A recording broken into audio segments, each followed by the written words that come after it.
हमारे YouTube channel में आप सभी का स्वागत है।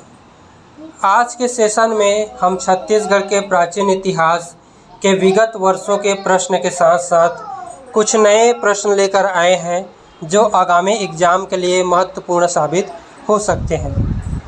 अतः आप वीडियो में अंत तक बने रहिए और जिन बच्चों ने हमारे चैनल को सब्सक्राइब नहीं किए हैं वो चैनल को जल्दी से जल्दी सब्सक्राइब कर हमारे चैनल से जुड़ जाइए ताकि हमारा वीडियो आप तक पहुंच सके। चलिए, पहला क्वेश्चन है, छत्तीसगढ़ की भीमबेटका किस गुफा को कहते हैं? छत्तीसगढ़ की भीमबेटका किस गुफा को कहते हैं? ऑप्शन ए सिंगनपुर की गुफा, ऑप्शन बी कबरा पहाड़, ऑप्शन सी चितवा डोंगरी की गुफा, ऑप्शन डी बोतलदा की गुफा। चलिए, क्वेश्चन पहला सही आंसर को टिक करिए।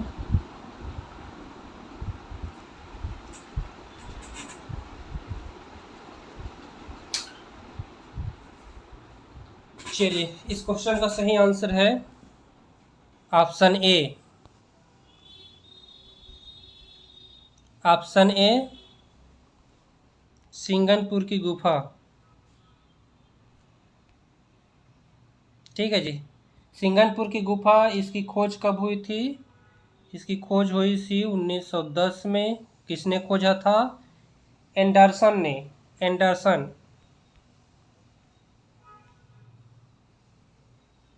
ठीक है, एंडरसन ने इसकी खोज की थी 1910 में। ठीक है, चलिए अगला क्वेश्चन करते हैं। क्वेश्चन नंबर 2 है, छत्तीसगढ़ की सबसे लंबी गुफा कौन सी है? छत्तीसगढ़ की सबसे लंबी गुफा कौन सी है? ऑप्शन ए सिंगनपुर की गुफा, ऑप्शन बी कबरा पहाड़ की गुफा, ऑप्शन सी चितवा डोंगरी की गुफा, ऑप्शन डी बोतलदा की गुफा।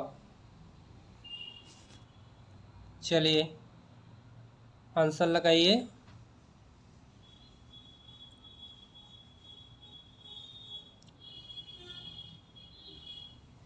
चलिए, क्वेश्चन नंबर 2, छत्तीसगढ़ की सबसे लंबी गुफा।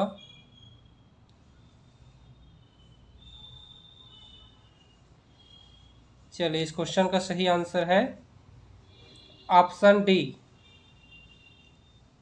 ऑप्शन डी इसका सही आंसर है, बोतलदा गुफा। ये सबसे लंबी गुफा है छत्तीसगढ़ की। ठीक है जी। चलिए, और ये कहाँ है बोतलदा गुफा? तो इसका ये आएगा रायगढ़ में। ठीक है, बोतलदा गुफा कहाँ है? रायगढ़ में, जो छत्तीसगढ़ की सबसे लंबी गुफा है। चलिए अगला क्वेश्चन, क्वेश्चन नंबर 3, छत्तीसगढ़ की मुजगहन किस लिए प्रसिद्ध है? छत्तीसगढ़ की एक जगह है मुजगहन, जो किसके लिए प्रसिद्ध है?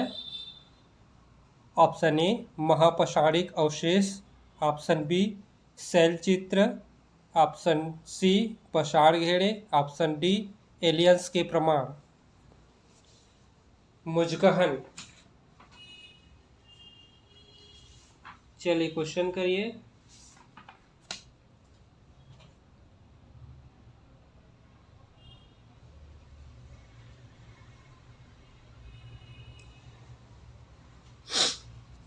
चलिए, इसका सही आंसर है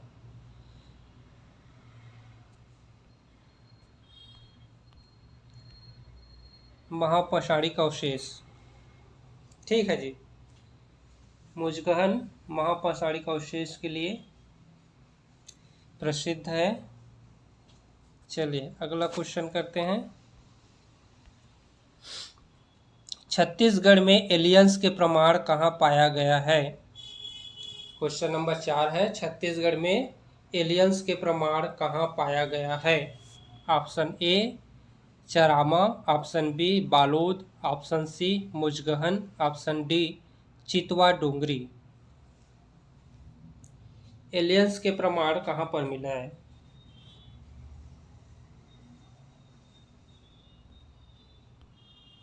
चलिए, इसका सही आंसर है ऑप्शन क्वेश्चन नंबर 4 का सही आंसर है एलियंस के प्रमाण।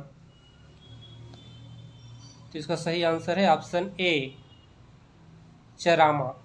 चरामा से एलियंस के प्रमाण मिले हैं। ये कहाँ है चरामा? ये कांकेर में है। ठीक है जी, ये कांकेर में है जहाँ से एलियंस के प्रमाण प्राप्त हुए हैं। चलिए अगला क्वेश्चन करते हैं। क्वेश्चन नंबर 5, कहाँ के शैल चित्र अंधेरे में चमकते हैं? क्वेश्चन नंबर 5 है, कहाँ के शैल चित्र अंधेरे में चमकते हैं? Option A Charama, option B Khairpur, option C Mujgahan, option D Chitwa Dongri.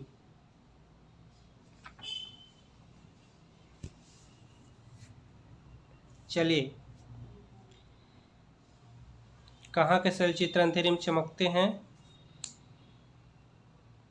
Option लगाइए।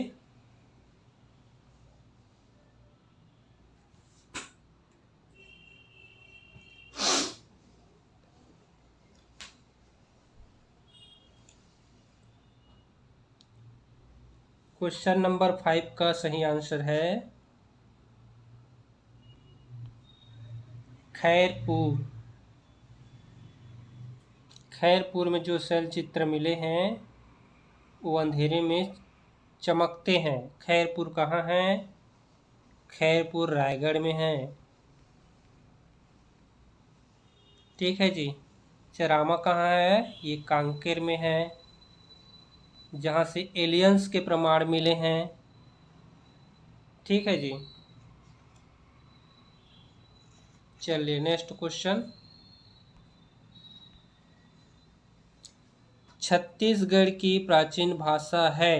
क्वेश्चन नंबर 6 है, छत्तीसगढ़ की प्राचीन भाषा है। Option A Chhattisgarhi, option B Hindi, option C Kosli, option D Gondi. Chhattisgarh के जो प्राचीन भाषा थी उसको टिक करना है। चलिए सही आंसर को टिक करेंगे। बहुत आसान क्वेश्चन है, ये सभी को पता होना चाहिए।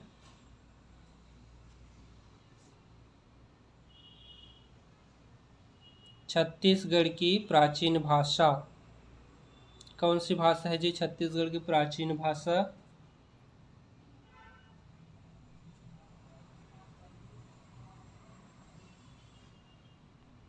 चले, इसका सही आंसर है Kosli. Option number C Kosli, ये छत्तीसगढ़ की प्राचीन भाषा है। ठीक है जी। और गोंडी को ये बस्तर क्षेत्र की संपर्क भाषा है। बस्तर क्षेत्र की संपर्क भाषा। ठीक है जी। चलिए अगला क्वेश्चन करते हैं। क्वेश्चन नंबर 7 है, मोर ध्वज का संबंध छत्तीसगढ़ की किस क्षेत्र से है? मोर ध्वज का संबंध छत्तीसगढ़ की किस क्षेत्र से है? ऑप्शन ए आरंग से, ऑप्शन बी राजिम से, ऑप्शन सी खल्लारी से, ऑप्शन डी गुंजी से। मोर ध्वज के बारे में जानकारी होना चाहिए। इसका पुत्र का नाम था ताम्रध्वज। ठीक है जी। तो बताइए मोर ध्वज और ताम्रध्वज के जो संबंध है वो किस क्षेत्र से है? आरंग से, राजिम से, खल्लारी से या गुंजी से?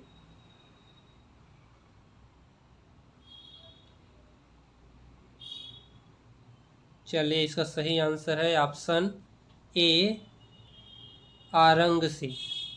ठीक है जी।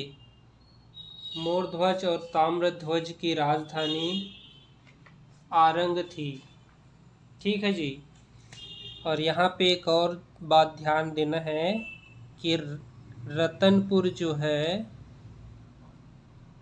इनकी प्रारंभिक राजधानी थी। पहले रतनपुर, उसके बाद फिर आरंग। अगर ऑप्शन में रतनपुर भी दिया होता तो आरंग नहीं दिया होता, आरंग या रतनपुर में से कोई एक।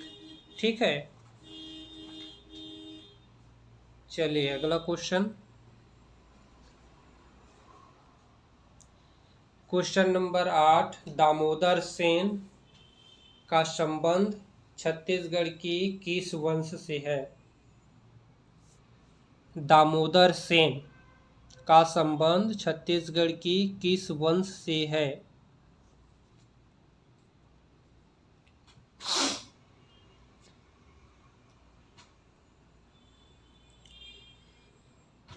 चलिए क्वेश्चन लगाइए। ऑप्शन ए है काकतीय वंश, option B Suryavansh, option C Vakataka वंश, ऑप्शन डी सोमवंश। दामोदर सेन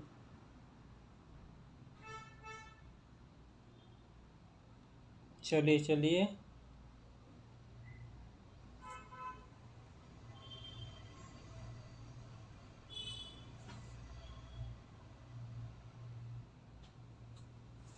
चलिए, इसका सही आंसर है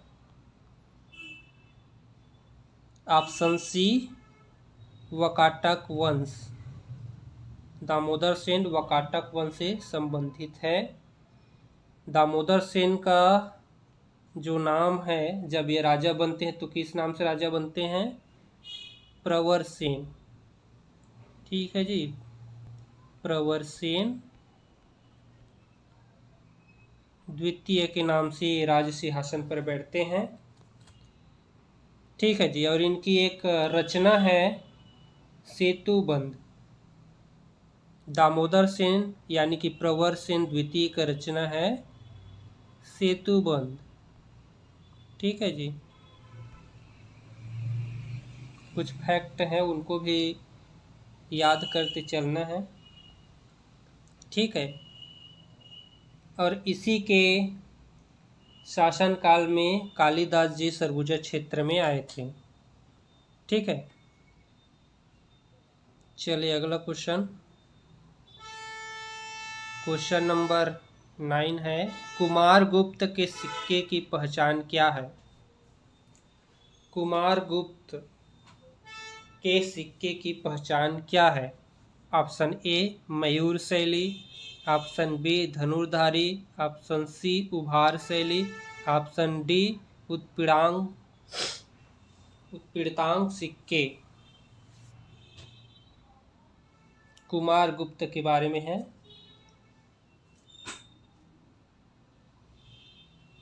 चलिए, ऑप्शन ए मयूर शैली, ऑप्शन बी धनुर्धारी, ऑप्शन सी उभार शैली, ऑप्शन डी उत्पीड़ितांक सिक्के। क्या सही है कुमारगुप्त के सिक्के के बारे में?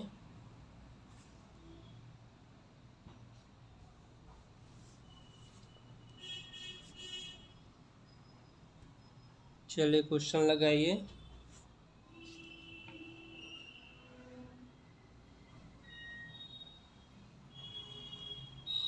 चलिए, इसका सही आंसर है ऑप्शन ए। मयूर शैली के सिक्के जो है वो कुमारगुप्त के हैं। ठीक है जी। और धनुर्धारी एक सिक्का है जी। ये धनुर्धारी सिक्का किसका है? तो ये धनुर्धारी सिक्का जो है विक्रमादित्य के हैं। ठीक है जी। मयूर शैली सिक्का जो है कुमारगुप्त के हैं और धनुर्धारी सिक्के जो हैं विक्रमादित्य के हैं। ठीक है, गुप्त वंश से संबंधित हैं कुमारगुप्त जी। ठीक है, चलिए अगला क्वेश्चन करते हैं। क्वेश्चन नंबर 10, सूर्यवंश की राजधानी कहाँ थी? सूर्यवंश की राजधानी कहाँ थी? Option A Arang, option B Sarabhpur, option C Malhar, option D Sirpur.